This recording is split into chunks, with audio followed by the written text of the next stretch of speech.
वो एक top bureaucrat है जिसका करीबन 70% कंफर्म है, उसी को इस सीट से टिकट मिल सकती है। जिस तरह से अब एक ब्यूरोक्रेट का नाम सामने आ रहा है कि उस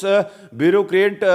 का अगर टिकट मिलती है उस से कितना फायदा भारतीय जनता पार्टी को इस सीट से मिल सके। एक इन्फ्लुएंस है उनको भी अपने इलाके से खतई पीर पंचाल में। अगर इन्हीं दो प्रोविंसों के, इन्हीं दो डिस्ट्रिक्ट्स की हम बात करें, अब देखने वाली बात है कि जिस तरह से गुजर कम्युनिटी कहीं ना कहीं बीजेपी से नाराज देखने को मिल रही है, अगर उसको बीजेपी की तरफ से टिकट मिलती है, क्या वो जो वोट शेयर है गुजर कम्युनिटी का वो ले सकता है। लोकसभा इलेक्शन का बिगुल बज चुका है। अगर हम बात करें अनंतनाग और राजौरी पार्लियामेंट सेगमेंट की, तो भारतीय जनता पार्टी की नज़र जो है इस सीट पे है। आपको बता दूं कि जिस तरह से सोर्सेस के हवाले से पहले से ही खबरें चल रही है कि इंडिया अलायंस की तरफ से महबूबा मुफ्ती को इस सीट से टिकट मिल सकती है, और दूसरी तरफ से बीजेपी की अगर हम बात करें तो बीजेपी से रविंदर रैना का नाम चल रहा है।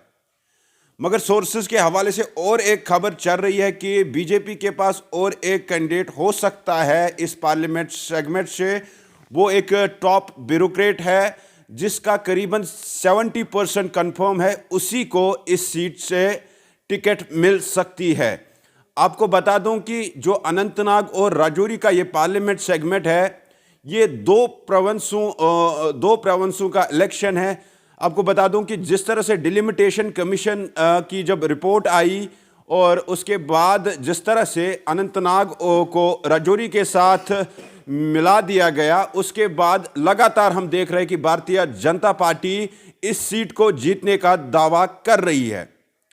आपको बता दूं कि अगर हम दोनों प्रोविंसों की बात करें तो कश्मीर प्रोविंस में जो है वो ज़्यादातर जो आबादी है वो मुस्लिम आबादी है, और साथ साथ अगर खतई पीर पंचाल की बात करें तो खतई पीर पंचाल में मिक्स आबादी है, हिंदू भी रह रहे हैं और मुस्लिम भी रह रहे हैं।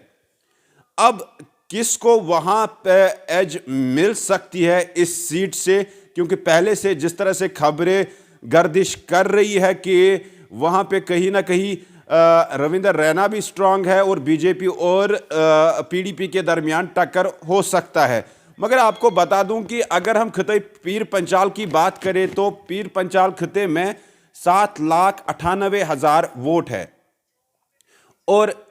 इन 7,98,000 वोटों में अगर हम बात करें कि पहाड़ी कम्युनिटी के कितने वोट है, पहाड़ी कम्युनिटी के वहाँ पे 4.5 लाख वोट है, और 3.5 लाख जो वोट है वो है जो गुजर कम्युनिटी है। अब जिस तरह से हम देख रहे हैं कि लगातार जो गुजर कम्युनिटी है वो कहीं ना कहीं भारतीय जनता पार्टी के से नाराज है, क्योंकि जिस तरह से शेड्यूल ट्राइब के दर्जे में पहाड़ी कम्युनिटी को लाया गया, उसके बाद हम लगातार देख रहे हैं कि बीजेपी के साथ जो पहाड़ी लीडरान है वो लगातार ज्वाइन कर रहे हैं। और अब जिस तरह से हमने थोड़ा इस जो कॉन्स्टिट्यूएंसी है, पूरी जो ये पार्लियामेंट सेगमेंट है, इसको जब हम रीड करते हैं कि अनंतनाग जो कुलगाम और अनंतनाग है, वहाँ पे कहीं ना कहीं रीजनल पार्टी को एक एज मिल रही है। अब देखने वाली बात यह है कि जो डिसाइडिंग फैक्टर है वो खिते पीर पंचाल के 2 डिस्ट्रिक्ट है। अब जिस तरह से खबरें गर्दिश कर रही है कि टॉप जो ब्यूरोक्रेट एक है उसको बीजेपी की तरफ से टिकट मिल सकती है, उससे कितना एज मिल सकता है भारतीय जनता पार्टी को, क्योंकि अब जो कश्मीर प्रोविंस है उसमें कितना इफेक्ट रह सकता है और जो गुजर कम्युनिटी है में उसमें कितना इफेक्ट रह सकता है। अगर हम बात करें टोटल जो इस पार्लियामेंट सेगमेंट है में 18 लाख वोट है, और कैंडिडेट्स जो है जिस तरह से खबरें गर्दिश कर रही कि इंडिया अलायंस की तरफ से एक कैंडिडेट होगा, अपनी पार्टी से रफ़ी अहमद मीर की खबरें चल रही है, और जिस तरह से अब कुछ दिन से सुर्खियों में रविंदर रैना का भी नाम है, और हम कह सकते हैं कि भारतीय जनता पार्टी दूसरी तरफ से है और पीपल्स कॉन्फ्रेंस भी एक तरफ से और गुलाम नबी आज़ाद भी एक तरफ से है। अब देखने वाली बात यह है कि जिस तरह से अब एक ब्यूरोक्रेट का नाम सामने आ रहा है कि उस ब्यूरोक्रेट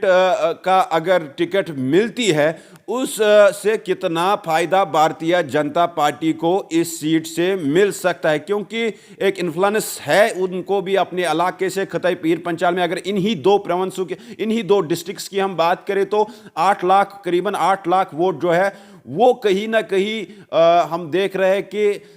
70% इससे पहले इलेक्शनों में पोल होता था। अब देखने वाली बात है कि जिस तरह से गुजर कम्युनिटी कहीं ना कहीं बीजेपी से नाराज देखने को मिल रही है, अगर उसको बीजेपी की तरफ से टिकट मिलती है, क्या वो जो वोट शेयर है गुजर कम्युनिटी का वो ले सकता है। दूसरी तरफ से पहाड़ी कम्युनिटी का पहला यही कहना है कि हम इस बार भारतीय जनता पार्टी को वोट देंगे। अब देखने वाली बात यह होगी क्या वो कैंडिडेट, अगर उसको टिकट मिलती है, क्या वो अनंतनाग और कुलगाम के डिस्ट्रिक्टों में अपनी छाप